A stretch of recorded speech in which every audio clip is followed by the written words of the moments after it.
In this video, we're going to look at different ways critics have interpreted Bram Stoker's novel, Dracula. In the last video, I discussed the way in which Stephen Arata contrasts historicist readings of the novel, ones that look for the specific historical context that Stoker was writing in, with psychoanalytic readings of the novel, which seek more universal fears and universal motivations, so things that are universal to the human condition that might be underlying the events of the novel. So in this video, I want to look at psychoanalysis when used as a literary mode and when applied to Dracula. So what is psychoanalysis when applied to literature? The Oxford Dictionary of Literary Terminology tells us that it is a tradition of modern literary interpretation, employing methods derived from psychoanalysis, whether in its orthodox form based on the works of Sigmund Freud or in its various heretical versions. It originates in the method of dream analysis exhibited in Freud's The Interpretation of Dreams, and in similar analyses of jokes, slips of the tongue, and neurotic symptoms in later writers. Freudian readings treat a text like a dream, which disguise a latent content at a deeper level. So basically, texts are treated as themselves repressing underlying concerns, so that there's a surface text and then there's the subtext, which are kind of things that the author themselves is repressing within the novel, or kind of creeping in unconsciously.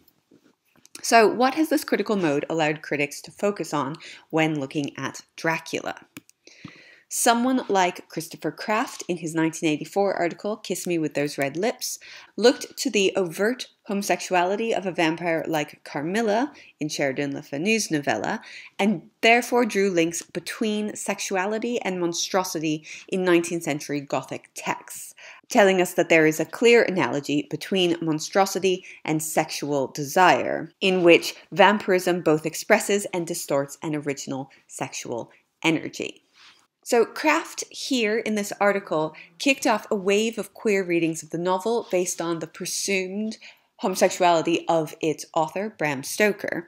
And here Kraft suggests that the characters of Jonathan and Dracula could be read as emblematic of gender inversion. I've said this in class, but I think it's important to remember how very carefully heterosexual this novel is. We only actually see 2 instances of biting in the novel. It's not a gory book. There aren't a lot of deaths. There are only 2 instances of on-page biting, and both of those are Dracula biting women, right? We see him attack Lucy, and we see him attack Mina. Dracula, in fact, makes it quite clear that he has absolutely no intention of biting Jonathan. He promises Jonathan to the 3 vampire women in the castle once Dracula no longer needs him for his legal expertise. Equally, he beats Renfield to death rather than biting him, which is quite a curious decision for a vampire, to use brute force rather than the weapons built in, like his teeth. We can see in both of those instances that Stoker has recognized that vampirism can be read as a form of sexuality, right? He's taking his ideas of the vampire from Le Fanu's novella, and so he recognizes the overt sexuality of the vampire, that putting your mouth on someone else's neck is inherently sexual, and he's being so very, very careful to keep his vampire heterosexual, to never even really imply that Dracula bites another man. Dracula does kill men over the course of the novel, particularly on the Demeter, on the ship that he takes to England, but those all take place entirely off page, and we never actually sort of see the bite marks on the men. So the way in which he kills them is really desexualized. It's important when kind of pushing back against Kraft's rather reductive reading of the text to remember that Stoker is really influenced by Carmilla, to the point that he set his original short story, Dracula's Guest, in Styria, so the same region of the world as Carmilla, and only later changed it to Transylvania. So he takes an overtly homosexual vampire and he makes that vampire very carefully heterosexual. And in fact, Dracula as a novel even lacks the kind of homosocial camaraderie that underpins many queer readings of other Victorian novels. So novels like Jekyll and Hyde that simply have no women in them are often given queer readings because there's this very tight-knit group of bachelors at the heart of the book, right? None of them have wives, none of them have girlfriends, none of them seem to have any interest in women whatsoever, and this allows for a queer reading of the text. But because of the form of Dracula, every part of the novel is refracted through Mina.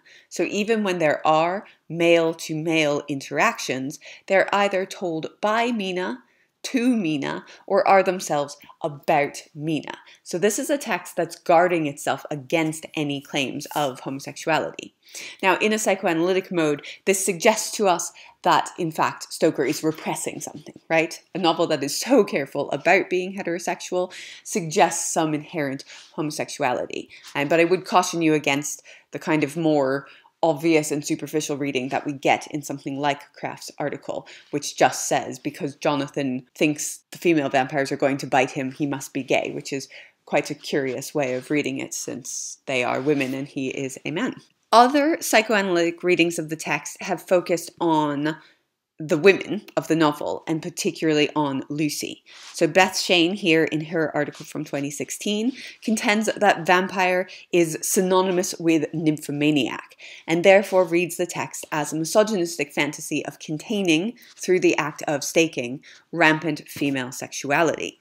So when Lucy announces she wishes she could marry all three men, many critics have taken this and said that Lucy is this sort of emblem of unbridled female sexuality that needs to be brought back into order by that quite horrific group staking scene, which is often read as a scene of group rape upon her, when all the men of the book gather in the crypt to penetrate her body with a phallic symbol.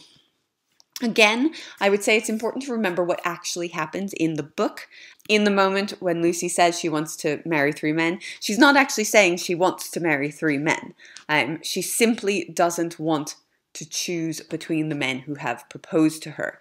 In fact, what makes her uncomfortable is that she's been given the power of choice that's been put in her hands. She's not simply being given to a man who wants her. There are too many, and so she has to make a choice, and this makes her extremely uncomfortable. Why can't a woman marry as many men as want her, she says, and that's really important. It's their desire rather than hers. She presents herself as someone completely lacking sexual desire whatsoever, and this is about keeping men happy. So I actually think Lucy, you find if you look closer at the novel, far from being a liberated woman, is really the most sort of repressed emblem of Victorian womanhood. She's frivolous, she's wealthy, she's controlled by her mother and then passed on to the highest bidder in the marriage market.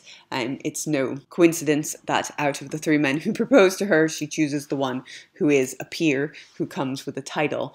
And I think she's contrasted with Mina, who is much more liberated, who is working outside the home, who's learning skills that are at this point still coded quite masculine, and who has a huge amount of agency within the text because she is the editor of it. She is our main narrative voice. So she has control and she has choice, and she enjoys having control and choice, whereas Lucy is quite uncomfortable when given even the smallest power to choose something in her own life. Now, psychoanalytic readings of text are not just about sex. There are other ways of looking for universal fears within the text. So we might look at something like Stephen Arata's book, which we looked at in the last video, where he thinks about the function of the double in the text. Stoker continually draws our attention to the affinities between Harker and Dracula, Arata reminds us. Vampires are entirely uncanny, right? They're something that is strangely familiar, but unsettling, eerie, or taboo. As monsters, they look just like us, but aren't us. And this is the same kind of uncanniness that we see in Jekyll and Hyde, right? That a normal, respectable gentleman can have something horrible inside of him. Arata reminds us in his chapter that the scariest thing about Dracula is just how good he is at seeming human, and more specifically, how good he is at being British. He can pass for one of us. And that's why the scene in Piccadilly is meant to be so unsettling, that he's walking down the streets like a normal British citizen, despite being a monster. So Arata tells us that the danger of Dracula is not that he impersonates Harker, but that he does it so well. And so here we come back to the way in which doubles function throughout the Gothics to give us the sense of the uncanny, to remind us that humans are often monsters too, as we see in Jekyll and Hyde or in Frankenstein. Now, someone like Cater, in his 2012 article, reads the Gothic as more widely representing what is otherwise unrepresentable. So focuses on unspeakability and trauma within the Gothic. As they mediate their traumatic experiences privately in their letters, diaries, and journals, the vampire's victims, especially Jonathan Harker, Mina, and Lucy, can only gain a belated and an incomplete understanding of its traumatic kernel, its horror. Stoker's novel shows that such horrific attacks are still speakable and representable through the collaborative efforts between survivors and secondary witnesses, even though such an effort can only produce a fragmentary and incomplete narrative. So Cater here is focusing on both the form of the novel and what it seems to be suggesting, but also gives us a way of reading the Gothic more widely, that by translating fears into monsters, we can speak what is unspeakable. We can take a trauma that might be something that feels unrepresentable upon the page and make it into something that can be written by giving it a human or a monster face. And then it can also be killed, right? Trauma is not something we can fight in a physical way, in a physical fight, but by making it into a monster, we can. So these are just a few ways in which psychoanalytic literary mode lets us look at the text through these sort of universal concepts of sex, of death, of the double and the monster inside, and of trauma more widely. Now, in the next video, I'm going to look at a couple other critical modes that have been applied to the novel and see the ways in which we can really change what the novel seems to be about, change the focus of the text by applying these different critical modes.